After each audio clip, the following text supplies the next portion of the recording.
Les gars, que vous allez pouvoir le constater, on a des développements extrêmement intéressants pour le Bitcoin actuellement. Non seulement on est toujours en train de se consolider à l'intérieur de cet énorme biseau descendant, aussi il faut que je vous montre ce graphique car ça nous indique quelque chose d'extrêmement intéressant pour le Bitcoin.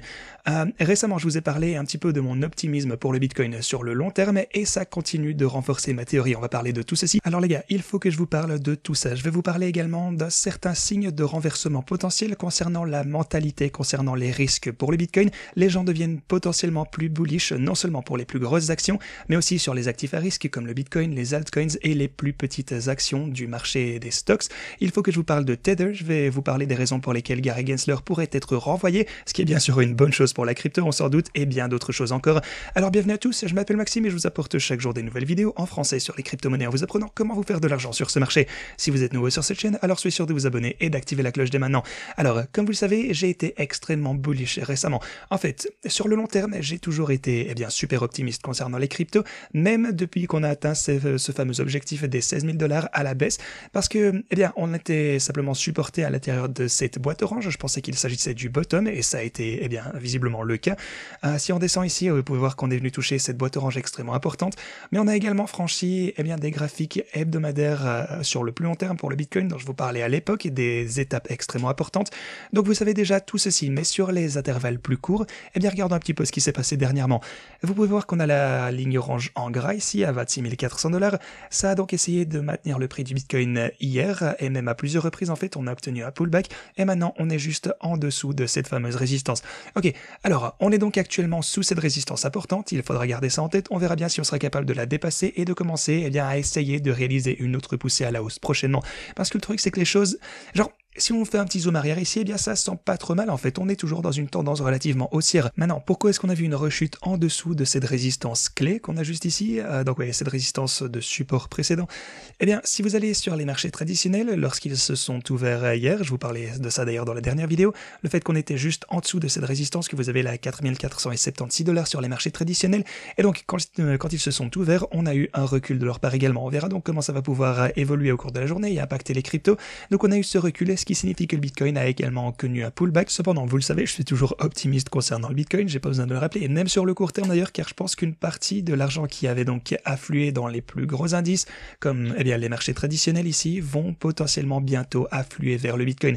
Bien sûr, on pourrait aussi, c'est sûr que si on a une forte chute de la part des marchés traditionnels, en tout cas au court terme ça affectera le Bitcoin, mais je vous dis juste simplement qu'en général, je pense que d'un point de vue risque-récompense, même à ce stade, le Bitcoin ne s'en sort pas trop mal d'une idée de, simplement essayer d'entrer dans une position pour accumuler pour le plus long terme. On est à un niveau intéressant, surtout si on regarde un petit peu le long terme, car de ce côté, ça semble toujours extrêmement bullish pour le Bitcoin. Sur l'intervalle journalier d'ailleurs, vous avez toujours cet énorme biseau descendant qui se consolide toujours actuellement. On a eu un rejet il y a quelques jours à partir d'ici, et oui, c'est sûr, on pourrait encore chuter à l'intérieur de tout ceci, on pourrait potentiellement redescendre jusqu'en bas de ce biseau, potentiellement jusqu'au 24 800 $. Donc oui, je dis pas qu'on va tout casser immédiatement pour le Bitcoin, mais je pense qu'avec le temps, le Bitcoin a toujours l'air relativement haussier. Et oui, pour le coup, les reculs sur le court terme, avec des événements d'actualité qui sont toujours négatifs, ça pourrait arriver, c'est sûr, mais pour l'indice du dollar, dont on n'a pas énormément parlé récemment, sur l'intervalle hebdomadaire, on a des choses intéressantes. Vous pouvez voir que le DXY est en train de chuter et d'approcher de mon point de mon niveau de support à 101. Et vous pouvez voir qu'on est redescendu ici à quelques reprises, donc rechuté, et puis finalement on a eu également un gros rebond, et maintenant on est en train de s'approcher de ceci à nouveau. Donc si on voit un gros rebond à partir de support, ça signifiera que les marchés traditionnels et le Bitcoin connaîtront des reculs au plus court terme. Donc gardons un œil attentif là-dessus, mais une chose clé également, ce sont le yield, le rendement. Donc les rendements du bond du trésor américain à échéance de 3 mois commencent à chuter un petit peu, et vous commencez donc à voir quelque chose d'avantage normal dont on a l'habitude, à savoir que les rendements au plus long terme augmentent légèrement. Si vous pouvez voir que le rendement à 10 ans est actuellement à un niveau de 3,7%, le rendement sur 2 ans est lui de 4,2%, ce qui est bien davantage normal. Maintenant, ce qui est dingue par contre, c'est que le rendement sur 3 mois, et rappelez-vous qu'on devrait avoir des rendements plus élevés forcément, plus vous enfermez votre argent pendant longtemps, c'est comme ça que c'est censé se passer, mais pour le coup, le yield sur 3 mois est de 5,2%, quelque chose comme ça, ce qui signifie bien sûr que beaucoup de personnes vont prendre leur argent, ils vont forcément le placer dans des rendements, des obligations au court terme parce que eh bien, vous êtes capable de gagner énormément d'argent et oui, davantage d'argent même que si vous deviez le bloquer pendant 10 ou 2 ans ou quoi que ce soit. Donc forcément, c'est plus intéressant. Mais comme je le disais, eh bien, ça commence potentiellement à se renverser sur les rendements de 3 mois qui recommencent à chuter. Donc bonne nouvelle.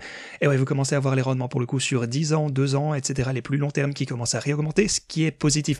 Car c'est quelque chose qui a été eh bien, un gros problème dans l'environnement macroéconomique, l'environnement de marché actuel, le fait qu'on était simplement capable de gagner beaucoup trop d'argent sans le bloquer trop longtemps. Donc oui, si vous avez simplement accès à votre argent rapidement, vous voulez gagner des rendements plus élevés, eh bien c'est simplement logique que vous devriez devoir le bloquer davantage longtemps. Ça facilite la tâche pour les banques sur leur bilan et tout ça, simplement pour ne pas se faire avoir, ils ont de la sécurité pendant plus longtemps. Et comme vous le savez, on a eu un tas de crises bancaires différentes dernièrement, donc on a vraiment besoin de stabilité. Et genre, ouais, c'est sûr, on est toujours dans une sorte de crise bancaire, mais ça s'est un petit peu amélioré. Et ouais, bon, pour le coup, ceci avait beaucoup à voir avec tous les problèmes qu'on a eu. Le fait que les rendements soient si bas sur 10 ans, 2 ans, etc., alors que c'est si élevé pour le plus court terme. Donc voilà, on commence à voir le marché revenir un petit peu plus à la normale, potentiellement, en tout cas, au moins on a quelques signes qui vont dans ce sens, à voir si ça se poursuit. On verra bien avec le temps, et espérons que ça s'améliore, mais ça commence à aller de mieux en mieux, visiblement. Maintenant, avant que je vous parle de certaines choses clés ici qui se passent concernant les news, parlons de mes stratégies de trading. Alors, depuis la vidéo que j'ai publiée hier, eh bien les stratégies de trading donc depuis que le Bitcoin a rechuté, on a accumulé quelques positions ici, donc sur le bot rapide de Bitcoin, ici 5, sur le bot rapide de l'Ethereum, 3 sur le bot de cycle Ethereum, 1 sur le bot de cycle de Bitcoin. On a toujours ces 8 ordres de sécurité sur le bot cycle de l'Ethereum qui est un peu inquiétant, puis voilà, un ordre sur le cycle Bitcoin. Donc voilà, dans l'ensemble, on se fait toujours pas mal de profits ici, au fil du temps, les bots fonctionnent toujours à merveille, ils font un travail fantastique avec les stratégies de trading. Mais voilà, je continuerai bien entendu à vous tenir au courant, et si jamais vous souhaitez utiliser tout ceci par vous-même, eh bien, ouais, ici on a les meilleurs rendements avec 50% alors que le Bitcoin a rechuté. Donc voilà, ces stratégies de trading font toujours un travail formidable alors qu'on rechute, donc c'est vraiment pour ça qu'on les utilise. Alors encore une fois, pour ce faire, rendez-vous dans la description de cette vidéo, vous avez le lien OKX juste ici, vous pourrez réclamer jusque 60 000 $ en bonus en utilisant le lien que vous avez juste ici, rejoignez maintenant, et ensuite vous pouvez cliquer sur tous les liens juste ici pour paramétrer les bots en un seul clic. Ok, maintenant laissez-moi un petit peu vous parler de pourquoi je suis aussi bullish pour le Bitcoin au plus long terme. Alors comme vous le savez, BlackRock lance un ETF et ça risque d'être approuvé relativement bientôt, ils ont déposé la demande qu'ils vont faire approuver à un moment donné, espérons-le en tout cas. Maintenant, je vous ai montré quelques graphiques précédemment, mais pour le coup, laissez-moi aujourd'hui vous montrer, noir sur blanc pourquoi ça va marcher. Ici, c'est lorsque le GLD a été lancé pour le Bitcoin, plutôt l'ETF concernant l'or, et regardez un petit peu ce qui s'est passé durant les mois ainsi que les années qui ont suivi. Donc voilà, ici c'est vraiment, une partie sur plusieurs années les gars, on va vraiment sentir l'effet très doucement. Après que l'ETF ait été lancé, on est parti à la hausse, et rappelez-vous qu'ici il s'agit de l'or, une capitalisation boursière bien plus élevée, même en 2006, un market cap extrêmement plus élevé que le Bitcoin, donc ça demande plus d'argent pour le faire bouger. Alors imaginez ce qui va arriver au crypto quand ça se produira réellement. Donc voilà, c'est définitivement un graphique extrêmement intéressant à surveiller et je suis super optimiste pour le Bitcoin durant les années qui vont arriver. C'est pourquoi j'accumule du Bitcoin comme un DAG actuellement, parce que comme je vous l'ai dit, chaque dip pour le Bitcoin c'est destiné à l'achat pour l'avenir. Aussi, concernant les news de Tether, vous savez qu'on a eu beaucoup de problèmes avec les gens qui ont dumpé leur USDT ici dernièrement. Maintenant, bonne nouvelle, un rapport a été publié selon lequel Tether en fait des papiers commerciaux chinois dans son bilan qui peuvent augmenter la valeur de Tether à un moment donné, en tout cas qui supportent sa valeur, et c'est ce qu'ils ont dit, en gros qu'ils avaient une exposition aux papiers commerciaux chinois, mais que c'était donc dans le secteur bancaire, et donc tout le papier chinois détenu était liquide et émis par de grands émetteurs bien connus sur le marché international du papier commercial. Toutes ces émissions sont donc stables, et une grande partie de ces papiers sont détenus par certains des plus grands gestionnaires de placement au monde au sein de portefeuilles jugés conservateurs. Le papier commercial lié au secteur bancaire chinois en cause était noté A1 ou mieux. En outre, il convient de noter que Tether a réduit ses avoirs en papier commercial à 0 l'année dernière. USDT n'a donc perdu aucun centime sur aucun papier commercial, y compris le papier commercial chinois. Maintenant, alors pourquoi est-ce que c'est un gros problème? Parce qu'il y a eu une crise du papier commercial chinois il y a un an ou quelque chose comme ça. Il y a eu énormément de préoccupations, de craintes quant à la détention potentielle de certains de ces papiers commerciaux par Tether. Mais à ce moment-là, USDT il commençait déjà à se débarrasser, à dumper tous leurs papiers commerciaux, et maintenant ils n'en ont en fait plus aucun. Alors pourquoi est-ce qu'on pourrait voir Gary Gensler être expulsé de ses fonctions? Alléluia. Pourquoi est-ce que ça risque de se passer? Parce qu'apparemment, comme vous pouvez le voir sur ce tweet, l'équipe de Joe Biden souhaite s'en débarrasser. Elle veut que quelqu'un soit blâmé pour les conditions désespérantes du marché, etc.